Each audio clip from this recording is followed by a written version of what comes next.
बाबतीत हे असं झालेलं आहे की आमचे साहेब इतके चहा प्यायचे की त्यांना असा चहाचं थर्मास द्यावा लागायचा आणि दिवसभर ते चहा प्यायचे. लग्न झाल्यानंतर मी ठाण्याला जॉब करत होते.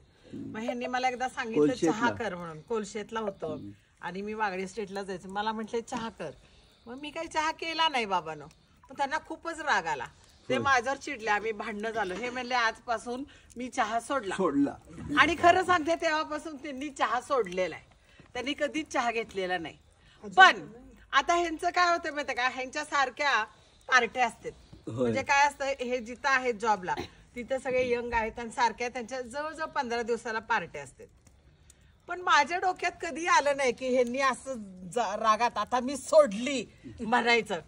म्हणजे असं होतच नाही.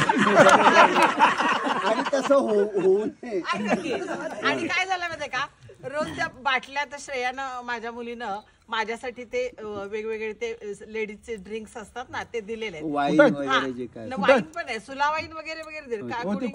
ह्यांना पेमेंट हे पण दिले 25-25 हजाराचे ते दारूच्या बाटल्याचं गिफ्ट पण दिलेलं आहे. घेऊन यायचे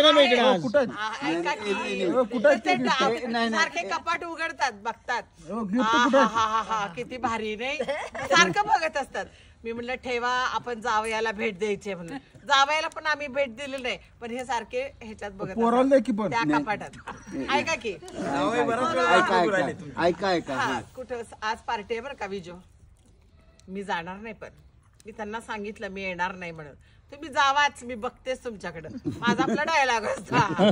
पण कधीतरी हे हळूच जाते. तोरो साहेब आलेत म्हणजे मोठे साहेब आहेत आणि ते व्हेजच घेतात. त्यामुळे असं सांगून मग मी पण लगेच कॅलेंडर वरती लिहून ठेवते काय की गेलेलं होतं. हो माझी बायको तसं नाही करत. नाही आता करतील ना. अशा भयंकर आयडिया देऊ नका.